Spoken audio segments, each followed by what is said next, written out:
बोलिए श्री लक्ष्मी नारायण भगवान जी की जय। जय श्री कृष्णा। राधे राधे।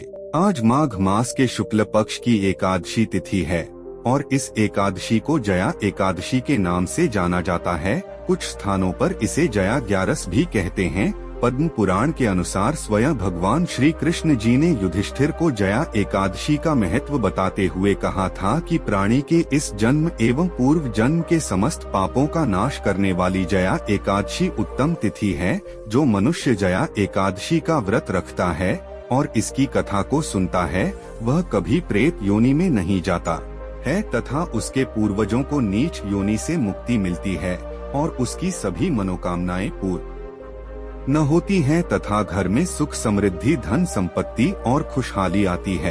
तो आज मैं आपको सुना रहा हूँ जया एकादशी की बड़ी दुर्लभ कथा। इन कथाओं को सुनने से मनुष्य के सभी पाप और संकट कट जाते हैं तथा समस्त मनोकामनाओं की पूर्ति होती है। तो आप लोग बड़ी ही श्रद्धा और प्रसन्नचित मन से इन कथाओं को पूरा अवश्य सुनिएगा। तो लिए भगवान श्री लक्ष्मी नारायण जी के चरणों का ध्यान करते हुए इस कथा को सुनते हैं।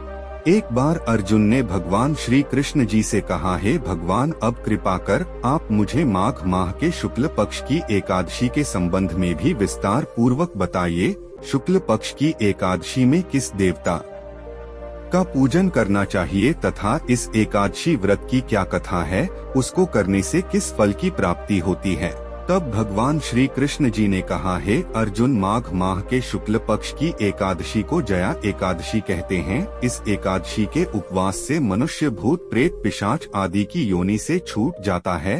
अतः इस एकादशी के उपवास को विधि अनुसार करना चाहिए। अब मैं तुमसे जया एकादशी के व्रत की कथा कहता हूँ, ध्यान पूर्वक श्रवण करो। एक बार देवताओं के राजा इंद्र नंदन वन में भ्रमण कर रहे थे। चारों तरफ किसी उत्सव सा माहौल था। गंधर्व गा रहे थे और गंधर्व कन्याएं नृत्य कर रही थी। वहीं पुष्पवती नामक गंधर्व कन्या ने माल्यावन नामक गंधर्व को देखा और उस पर आसक्त होकर अपने हाव भाव से उसे रिझाने का प्रयास करने लगी। माल्यावन भी उस गंधर्व कन्या पर आसक्त होकर अपने गायन का सुरताल भूल गया। इससे संगीत की लय टूट गई और संगीत का सारा आनंद बिगड़ गया।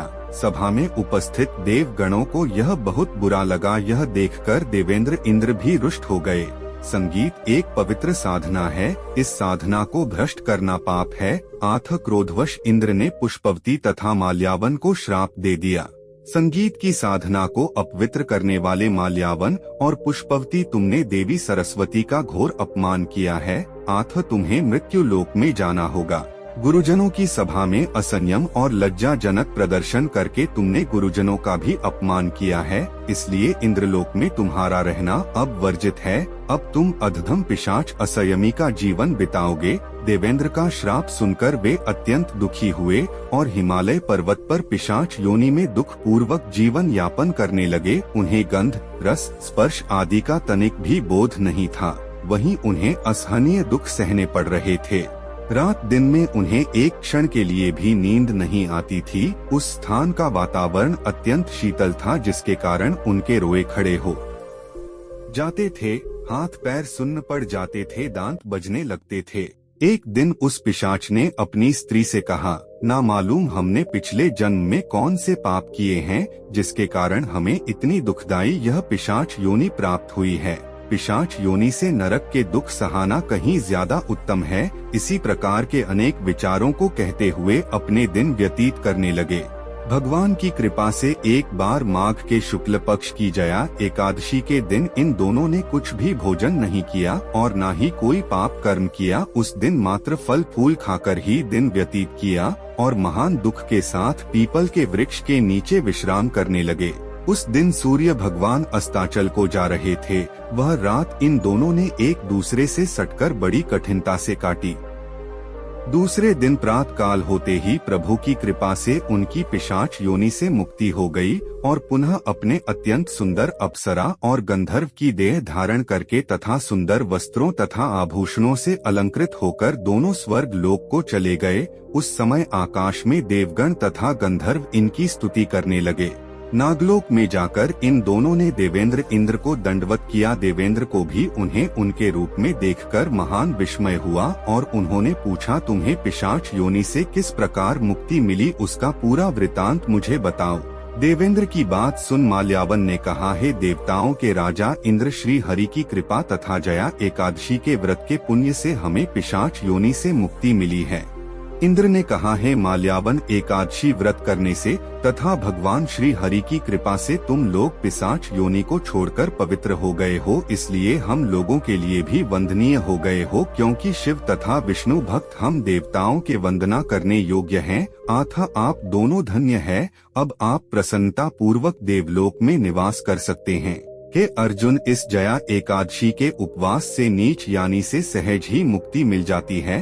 जो मनुष्य इस एकादशी का व्रत कर लेता है उसने मानो सभी तब यज्ञ दान कर लिए हैं। जो मनुष्य श्रद्धा पूर्वक जया एकादशी का व्रत करते हैं वह अवश्य ही सहस्त्र वर्ष तक स्वर्ग में वास करते हैं।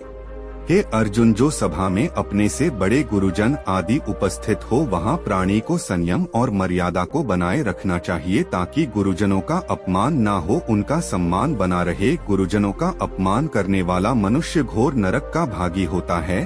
बोलिए श्री लक्ष्मी नारायण भगवान की जय। बोलिए श्री राधा रानी की जय। आई अब मनोकामनाओं की पूर्ति करने वाली बड़ी ही दुर्लभ कथा को सुनते हैं। एक बार देवर्षि नारद जी बैकुंठ धाम गए। वहाँ उन्होंने भगवान श्री लक्ष्मी नारायण जी को नमन किया। नारद जी ने श्री हरि से कहा, प्रभु, पृथ्वी पर अब आपका प्रभाव कम हो रहा है। धर्म पर चलने वालों को कोई अच्छा फल नहीं मिल रहा है। जो पाप कर रहे हैं उनका भला हो रहा है। तब श्री हरि ने कहा, ऐसा नहीं है देवर्षि, जो भी हो रहा है सब नेति के जरिए हो रहा है। नारद जी बोले, मैं तो देखकर आ रहा हूँ पापियों को अच्छा फल मिल रहा है और भला करने वाले धर्म के रास्ते पर चलने वाले लोगों को बुरा फल मिल रहा है। भगवान ने कहा, कोई ऐसी घटना बताओ। नारद जी ने कहा, अभी मैं एक जंगल से आ रहा हूँ। वहाँ एक गाय दलदल में फंसी हुई थी, कोई उसे बचाने वाला नहीं था। तभी एक चोर उधर से गुजरा। गाय को फंसा हुआ देखकर वह नहीं रुका, वह उस पर पैर रखकर लांघकर चला गया। आगे जाकर चोर को सोने की मोहरों से भरी एक थैली मिली। थोड़ी देर बाद वहाँ से एक वृद्ध साधु गुजरा। उसने उसे गाय को बचाने की पूरी कोशिश की, पूरे शरीर का जोर लगाकर उसे गाय को बचा लिया। लेकिन मैंने देखा कि गाय को दलदल से निकलने के बाद वह साधु आगे गया तो एक गड्ढे में गिर गया और उसे चोट लग गई। प्रभु बताइए यह कौन सा न्याय है। नारद जी की बात सुन लेने के बाद प्रभु बोले, यह सही ही हुआ है। जो गाय पर पैर रखकर भाग गया था उसकी किस्मत में तो एक खजाना था, लेकिन उसके इस बात के कारण उसे केवल कुछ मोहरे ही मिली। वहीं उस साधु को गड्ढे में इसलिए गिरना पड़ा क्योंकि उसके भाग्य में मृत्यु लिखी थी, लेकिन गाय को बचाने के कारण उसके पुण्य बढ़ गए और उसकी मृत्यु एक छोटी सी चोट में बदल गई। इंसान के कर्म से उसका भाग तय होता है, इसलिए अच्छे कर्म करना कभी भी नहीं छोड़ना चाहिए। यह सुनकर नारद जी बहुत प्रसन्न हुए और भगवान श्री लक्ष्मी नारायण जी की जय जयकार करते हुए बैकुंठ से चल दिए। बोलिए श्री लक्ष्मी नारायण भगवान की जय।